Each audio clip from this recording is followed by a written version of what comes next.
નમસ્કાર ખેડૂત મિત્રો, હું છું ભરતસિંહ ચાવડા અને આપ જોઈ રહ્યા છો ભરતસિંહ ચાવડા ખોડલ ફાર્મ. ખેડૂત મિત્રો, અત્યારે હવે આજે 5 નવેમ્બર થઈ ગઈ છે અને હવે ખાસ કરીને ખેડૂત મિત્રો, હવે આપણે જે શિયાળુ વાવેતર કરતા હોય છે એમાં કોઈ પણ બીજા વાવેતર તો કરવામાં જ સમય લાગે એમ છે. ધાણા વાવેતર કરવામાં કે જે ઘઉંના વાવેતર કરવા હોય તો કારણ છે કે હજી પડા લીલા છે. પણ ખેડૂત મિત્રો, હવે ખેડૂતને અમુક મૂંઝવતા પ્રશ્ન હોય છે કે હવે આપણે જે ચણાનું વાવેતર તો કરવું છે, બરાબર. તો ચણાના વાવેતર કરવામાં પડું લીલું જણાવતું હોય, બરાબર.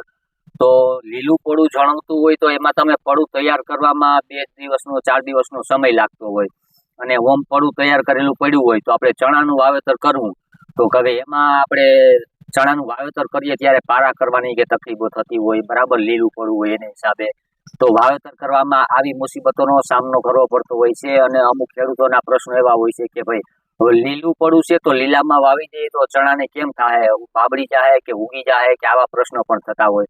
તો ખરેખર ખેડૂત મિત્રો, તમે લીલામાં ચણાને વાવેતર કરશો તો ચણાને પૂરતો ભેજ મળશે એટલે ચણા તો ઉગી જાય.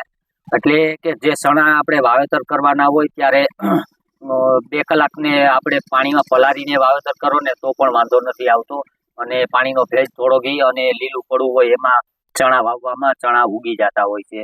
અને ખાસ તમારે જો એવું તમે ન કરી શકતા હોય તો લીલામાં તમે ચણાનું વાવેતર કરી દો અને તમારી પાસે પાણીની સગવડ હોય, બરાબર. અત્યારે તો હવે પાણીની કોઈ ઘટ નથી દેખાતી કોઈ પણ વિસ્તારની અંદર, તો એમાં તમે ફુવારા મૂકી અને ચણાને ઉગાડી શકો કે ઉપર આપણે કોરી ધૂળ પડતી હોય, બરાબર, કે હવા મળી જાય તો ચણા નહીં ઉગે તો કેમ થાય.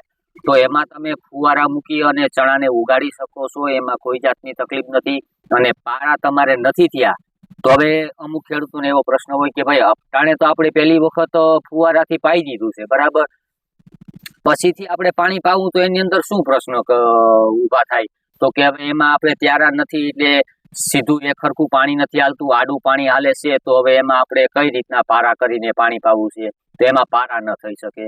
તો એમાં તમે જારી મોટી રાખેલી હોય તો તમે એમાં સાહ નાખીને પણ પાણી પાઈ શકો, અથવા સાહ નાખવાથી તમારે જો ચણા ડટાઈ જતા હોય આવા પ્રશ્ન હોય, અથવા તો તમારે ત્યારા પૂતણા કર્યા વગર પારા વગર પાણી ન હાલતું હોય એવી જમીન હોય, કટ હારવી હોય, અમુક જગ્યાએ જોબવું હોય, અમુક જગ્યાએ સળામાં પાણી હાલતું હોય, તો ખાસ કરીને ખેડૂત મિત્રો હું તમને સલાહ આપું છું કે તમને એવું મગજમાં હશે કે ઘણા બધા એવું કહેતા હોય કે ભાઈ વરસાદ થયો એટલે ચણાની ખારી ધોવાઈ ગઈ છે અને ચણા નહીં થાય, ચણામાં ઉત્પાદન નહીં મળે, તો એવો મગજમાં એમ હોય તો કાઢી નાખવો.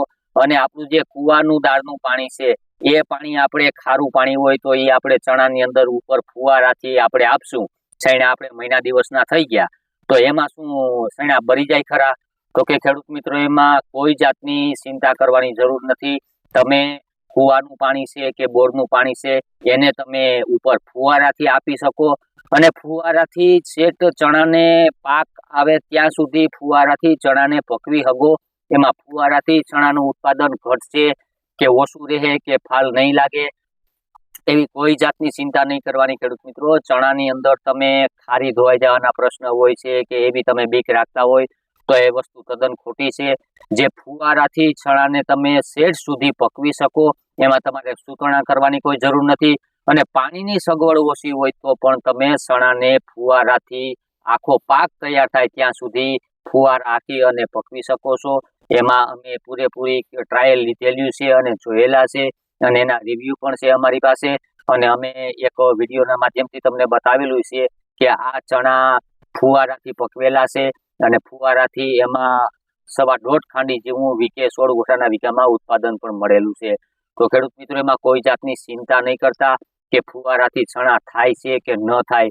તમે એક ઉદાહરણ આપું કે ખેડૂત મિત્રો, તમે જે આપણે જાડી જમીન હોય અથવા તો અમુક જગ્યાએ સાંધાવાળી જમીન હોય, રાતડી જમીન હોય છે, કાળી માટી અને બધું મિક્સમાં હોય છે, તો હવે એવા પડાની અંદર તમે ખેડૂત મિત્રો સૂતણાથી પિયત આપતા હોય, બરાબર, જે આપણે રેડ પાણી આપતા હોય, હવે ઈ પાણી આપતા હોય ત્યારે એમાં પ્રશ્ન બનતા હોય છે કે જે તમારે ટાઈસનો ભાગ હોય એમાં ચણા હુકાતા હોય અને કાળી માટી છે એમાં ચણા હુકાતા ન હોય.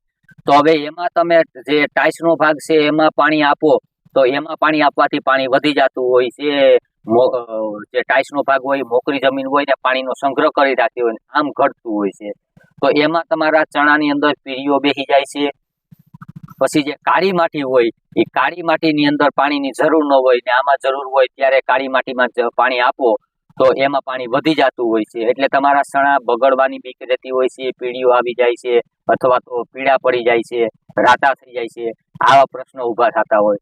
તો ખેડૂત મિત્રો હવે એમાં તમારે સાંધાવાળી જમીન હોય એમાં તમે ફુવારાથી ચણાને કરી શકો છો, એમાં કોઈ શંકાને સ્થાન નથી. ચણા ઉત્પાદન પણ સારું આપશે અને ચણાની અંદર ખાસ ખેડૂત મિત્રો ગયા વર્ષે તમે ચણા વાવેલા હોય અથવા તેના આગલા વર્ષે વાવેલા હોય તો ચણાનું વાવેતર ન કરતા, અને જો એમાં ચણાનું વાવેતર કરવા ઈચ્છતા હોય તો તમે પડાને ખેડી તૈયાર કરી તડકો ખવડાવી અને પછી ચણાનું વાવેતર કરજો, અથવા એની અંદર તમે કોઈ જે નેમોટેડ નામના રોગ ડેવલપ થતા હોય છે, એટલે તમને એવું હોય કે ભાઈ ચણા પીળા પડી ગયા છે અથવા રાતા થઈ ગયા છે, ચણા બેહી ગયા છે, પણ એના ખાસ મૂળ ઉપાડીને જોજો. એના મૂળની અંદર સાઈડમાં જે ગાંઠો હોય છે રાઇઝોબિયમની ગાંઠો હોય છે અને દબાવવાથી પોચી પડે ફૂટે છે, એ નાની ગાંઠો હોય મગના ફાડા જેવડી, અને જે મૂળની વચ્ચે ગાંઠ હોય છે એ ગાંઠ હોય છે નેમોટેડ નામની, અને કડક ગાંઠ હોય છે એ જે આપણા ચણાનો કે પાક જે આપણો હોય એનો ખોરાક લેવાના રસ્તા હોય બધા રસ્તા બ્લોક કરી દે છે, એટલે એના માટે કાળજી લેવાની છે.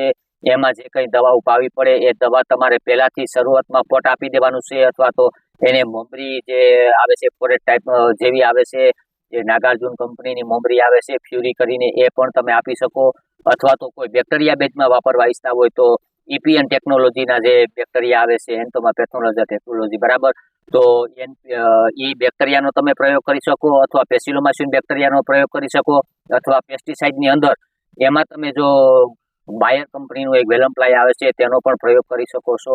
આ જો તમારે તમારા પડાની અંદર નેમોટેડનો પ્રશ્ન રહેતો હોય તો આ કરવાનું છે.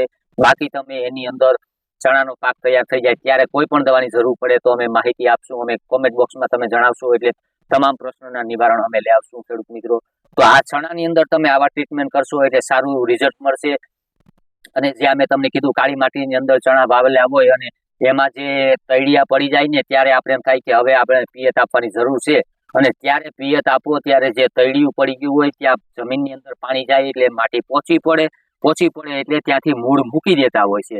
જેમ આપણે એક જગ્યાએથી છોડ ઉપાડીને બીજી જગ્યાએ સોંપીએ ને એ રીતના છોડને જમીનની અંદર થઈ જતું હોય એટલે ત્યારે ચણાની અંદર પ્રોબ્લેમ આવતા હોય છે, ઘા ખાઈ જતા હોય.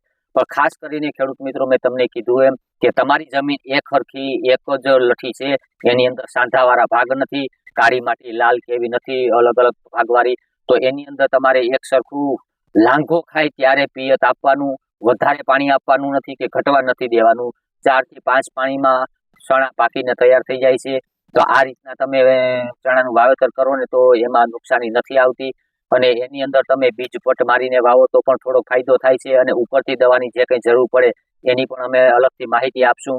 અને ખાસ મેં તમને કીધું એમ કે એવી જમીન હોય તો તમે ફુવારાનો આગ્રહ રાખો, ફુવારાથી ચણાનું ઉત્પાદન લઈ શકશો એમાં કોઈ જાતની બીક રાખ્યા વગર. અને આ હતી ખેડૂત મિત્રો ચણા વિશેની સંપૂર્ણ માહિતી. આ માહિતી તમને સારી લાગી હોય તો આપણી ચેનલને સબસ્ક્રાઇબ કરી, લાઇક કરીને તમામ ગ્રુપમાં શેર કરજો, જેથી કરીને આવા ખેડૂતોને મૂંઝવતો પ્રશ્ન હોય તો પ્રશ્ન હલ થઈ શકે. અને ખેડૂત મિત્રો ફેસબુક પેજ ઉપરથી કોઈ જોતા હોય તો ફેસબુકને ફોલો અને લાઇક કરજો.